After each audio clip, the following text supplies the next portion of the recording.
But yeah, we're doing Bobby Fischer again today. If you remembered the first stream I did a few weeks ago, then you might remember his opponent Donald Byrne. Well, today Bobby Fischer's opponent is going to be Donald Byrne's brother.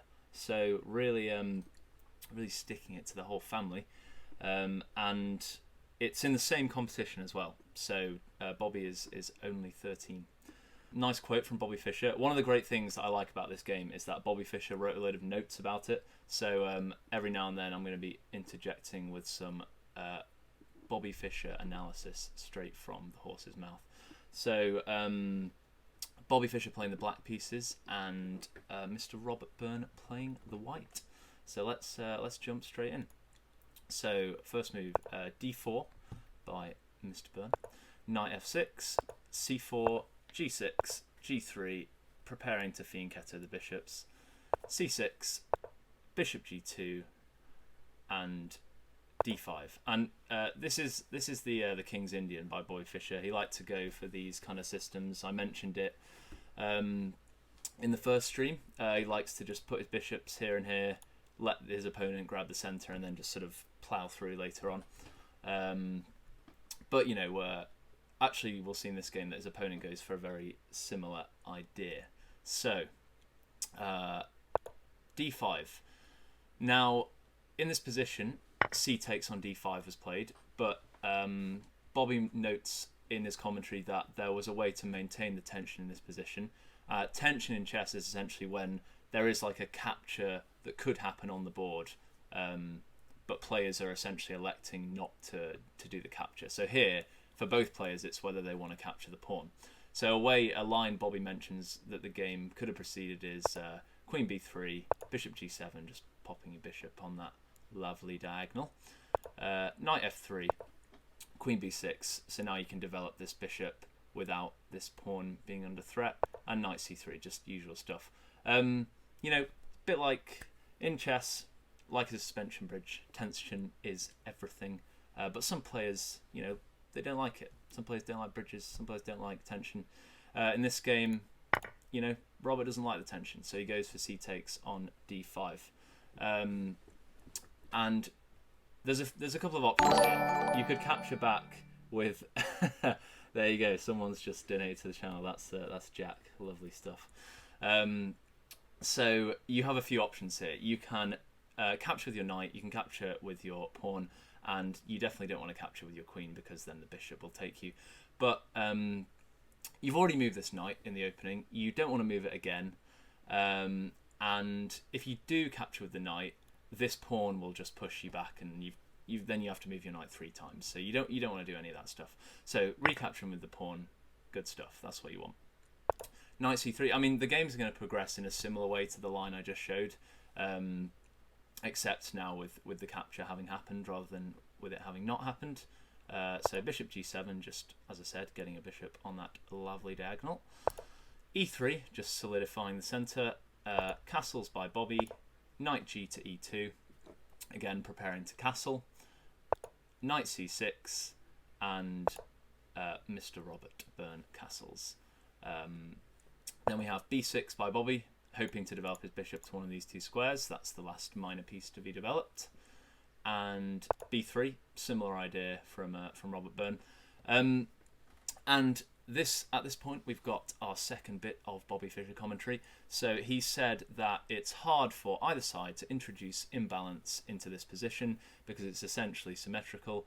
And he also noted a line where almost total symmetry would have been achieved with, rather than in this position, rather than b3, knight f4 by Robert, e6, just solidifying the center. b3, same reasons as before, hoping to develop the bishop. Bishop comes to a6 with a tempo on the rook. Rooks are better than bishops, so you've got to move your rook out of the way. Bobby develops his rook to c8. Robert's bishop comes to a3 with the same idea as Bobby's bishop coming to a6. The rook gets out of the way, and finally, after rook c1, it's almost an identical. Position here, except this knight isn't here, or either this knight isn't here.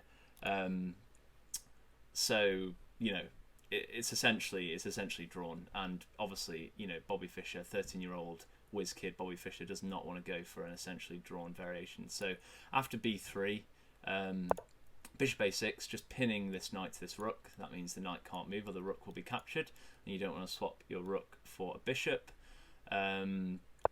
Bishop a3 with a similar idea, but in chess, if you get a piece pinned, it's usually a good idea to just instantly unpin unless there's another pressing threat.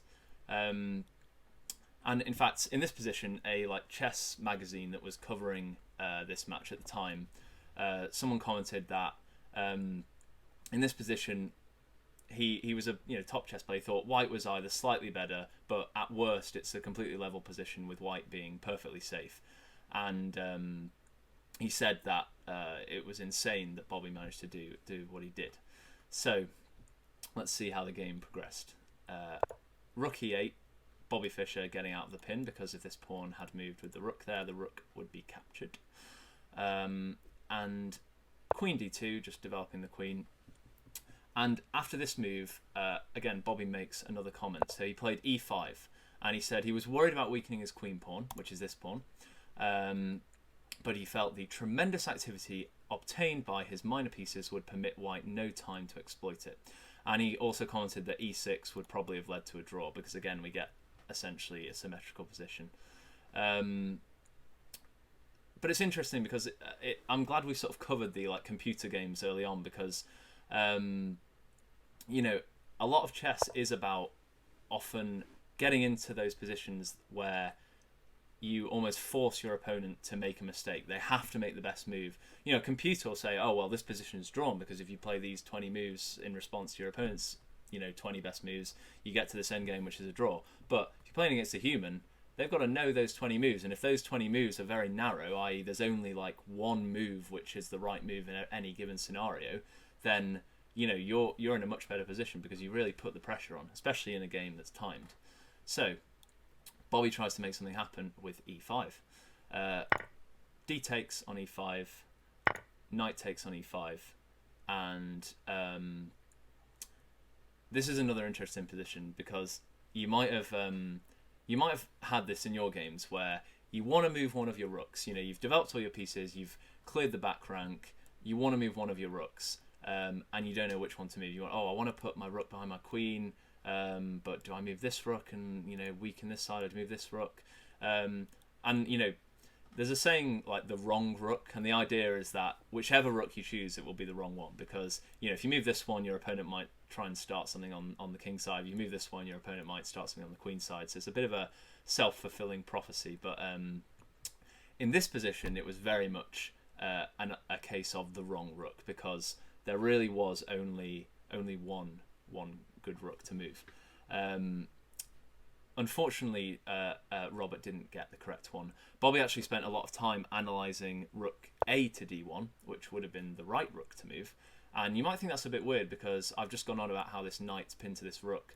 But crucially, this rook defends this pawn, and you're going to see why that's relevant in the line that was played in the game. But yeah, rook a to d1, queen c8, bishop b2, and then play on from here. It's pretty even position. But instead, we had rook f to d1. So, what's going on here? You might notice, for a start, that, okay, this square is defended by two pieces, and it's attacked by two pieces, and indeed, if you elect to move the knight onto this square, it's only attacked by one piece. So usually that would warrant a decent trade, but crucially, the queen is the one at the front. So if I move my knight here and you say, aha, I'm attacking the square with two pieces and you're only defending with one, well, you give up your queen for a knight and a bishop. So that's not something you want to do. So this square is very much ripe for Bobby's knight to drop into. So that's what he does. And, we had the Octo-Knight in the first game. We've achieved it yet again with a lovely knight by Bobby Fischer. It's you don't if your opponent ever gets your knight here in one of your games, then it's not something that is going to be nice for you. But it's still not even lost for Robert Byrne. It's just a bit of a horrible position. But as I said, when you're in a horrible position, it's often a lot more narrow the correct moves you can make. So interesting. After Queen c2, Bobby adds another comment that the Queen c2 was pretty much the only move possible because this knight was threatening to come to e4, and you don't want it to come with a tempo on the queen. So you move your queen out of the way straight away. He wasn't really, completely accurate with that, because actually the recommended engine move and the best continuation is just to ignore the fact that the knight is going to come in and play knight d4, just developing your pieces to better squares. And if the knight does come in, you simply capture it, and okay, you do give black this horrible knight in the middle of the board, which is guarded by a pawn and a bishop, bit of queen x-raying through there as well. And you can always solidify this pawn by pushing f5. But, the game could continue bishop b2, rook c8, a4, bishop e7. And you get this position where, again, black is ahead, but it's not lost. And maybe, as white, you can somehow try and swap these knights off. I don't know, how did I draw it on? Yeah, maybe like this. So it's going to take you 4 moves to get your knight to a square where it attacks this knight, but you can try and make something happen. It's playable, very much playable. Unfortunately, after c2, we'll now see why this was very much the wrong rook to move, because Bobby goes for this pretty nifty little move. Knight takes on f2. So you might be thinking, why is Bobby giving up his knight for a pawn? Well, first thing to say is you can't really ignore the knight. If you just move the king, you lose the rook. If you move the rook, the knight just goes back and says, well, I've just won a pawn. Your position's just going to crumble now. So you pretty much have to take with the king, which is what was played. And now, not knight to f4, like we saw in that other line, but knight to g4 check, because the knight can't be captured here. And the great thing about knights is that you can't block them because they can hop over pieces. So, as I said before, the ways to get out of check are to capture the piece, to block the piece, or to move the king. Well, you can't block a knight in this position, you can't capture the knight, so the king's got to move. So king g1. And now the knight takes this pawn. And we've got a lovely fork on the queen, fork on the rook, fork on the bishop. They're all forked together. And, suddenly it's looking a bit better for Bobby. Yes, he's given up a piece for a pawn, but he's already won back 1 pawn. And maybe he's going to take the rook, or is he? So after Robert gets his queen out of the way, you might be thinking, well, okay, let's just take the rook, we'll swap a knight for a rook, and we'll go into this endgame where, yes, I swapped 2 minor pieces for a rook and 2 pawns, which I guess, like, strictly points-wise is slightly better, but in general, you'd rather have 2 minor pieces than a rook, because they're like, a pawn's not really an attacking piece, but like 2 minor pieces are, good attacking pieces versus just 1 rook.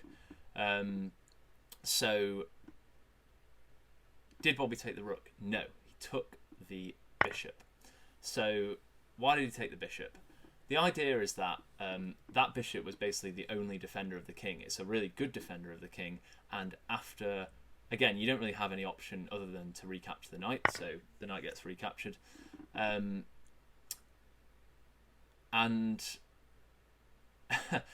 after this move, d4, you might be thinking, why did Bobby play that move? d4, it's attacked 3 times, and it's only defended twice, so you're just blundering a pawn, aren't you? Well, the good thing about d4, number 1, is it comes with an attack on the knight, so you can't just ignore it. And number 2, it opens up this lovely diagonal, which happily, now white doesn't have their white square bishop to defend. You can bring your own white square bishop back, and we can start making things happen against the king. So, and in fact, Robert Byrne actually added a comment here saying that loads of the GMs and spectators that were watching thought he just won the game, basically, at this point, because Bobby's just blundered his pieces away. So, knight takes the pawn. It's the best move. Why would you not take it? It's just in the way. You don't want to move your knight back.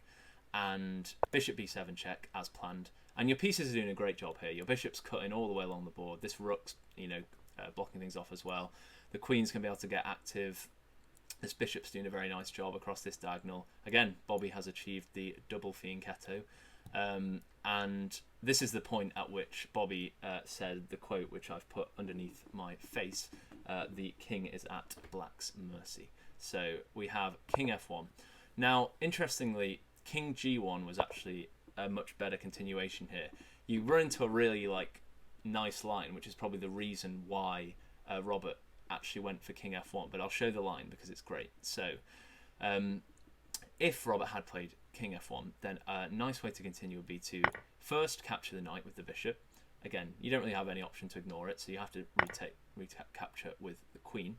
And now you get this really nice move, rook e1 check. And you might be thinking, why are you just giving up your rook for free? The rook can just take it. Well, crucially, the rook is the only defender of the queen. So if the rook were to recapture, you'll lose the queen. And not only will you lose the queen, you'll lose the queen with check. So you essentially, losing the queen and a tempo. So instead of taking the rook, you simply move the king. But now you just have this nice move. Queen captures. The only piece that can recapture is the rook. And after the rook captures, this rook in the corner has lost its only defender. So you gobble up the rook. And, in this position, we've got a rook for a rook, a bishop for a bishop, but we've got a pawn up and a rook versus a knight. So it should be a easily winning endgame for Bobby. But playable for Robert Byrne. Maybe Bobby would mess up in this position. There's certainly no, tactics or anything. It's just a matter of slogging it out to the win. Instead, Robert went for king f1, and he might be, he was probably thinking, well, I want to do king f1 to stop the rook coming down here. But king f1 just falls to an even worse idea. And interestingly, yet again at this point, the spectators and the commentators were all saying, what's Bobby Fischer doing? He's completely lost the plot. He's lost this game. Robert Burns won it easily. And they were absolutely shocked after a seemingly innocuous move, queen d7, and not Bobby Fischer, but Bobby Fischer's opponent, Robert Byrne, resigned the game in this position. And in fact, Bobby Fischer wrote that it was a bitter disappointment in this position that he resigned the game, because there's a lovely little sequence that essentially results in checkmate to follow. Why did Robert resign the game in this position? Well, best move for white in this position is queen f2, just trying to add more defense to the king. Queen comes to h3 to check. It's a lovely spot for your queen. The white squares are very weak, so it's nice to have your queen eyeing this square in particular. King goes to g1, only choice for the king. And now you might look at this position and say, okay, it's a bit horrible for white, but actually, if you look at the pieces, he's up a minor piece. He's only down a pawn. If he can defend, he's going to win. So what's wrong with this position? Well, the crucial thing is this square is a bit of an issue, because if this queen weren't here, then the black queen just comes here with checkmate. So not something you want to do, because checkmate means that you lose. So you want to get your queen. You want to try and somehow distract the white queen if you can, or just exploit the fact that the white queen can't move. So first thing you might notice is that this knight is defended by the queen and the rook. So if we could take this knight without the rook defending it, we might have a nice little attack. So rook e1 check. Again, it might look a bit weird. The first thing to note is that you can't capture with the queen because, as I said, you vacate the defense of this square, so you just get checkmated in one move. And when the rook recaptures, which again is the only move because the king can't move to any of these squares, you can't block because you get instantly checkmated, well, with just queen here now. And well, the only option left is capture, because we just went over move and block. So capture, you can't capture with the queen, got to capture with the rook. And now, as we said before, this knight is only defended with the queen. But the queen, it's not pinned per se, but it's essentially pinned because it can't move. So, you can happily capture this knight and say, well, okay, you're not pinned, you can recapture me if you want, but if you do, you just lose. So obviously you can't recapture on d4, so you just have to accept that the queen is going to drop off, because again, you can't even move the queen now. It would be nice if you could just move the queen and stay defending this square, but unfortunately because your king is on g1, you can't do that. So instead, something like knight e4, just adding a defender to the queen. The bishop captures the queen. You can't recapture with a knight, otherwise the queen just comes in here with checkmate again. And because obviously the knight will get out of the path of the bishop, and then you've got both pieces eyeing the square. So instead you capture with the queen, gobble up a pawn with check, why would you not? The king comes here, and then rook e8 wins this knight, no defense against that. King moves, you take the knight, and you go into an endgame, something like this. Queen takes another pawn, king moves out of the way, and okay, you've got a rook for a rook, but you've got a queen against a rook and a bishop, which on its own should be winning, but Bobby's also, thanks to all this pawn gobbling over here, has got 3 lovely kingside pawns just to push all the way up the board. So, being the wise man that he was, in this position, Robert Byrne resigned the game.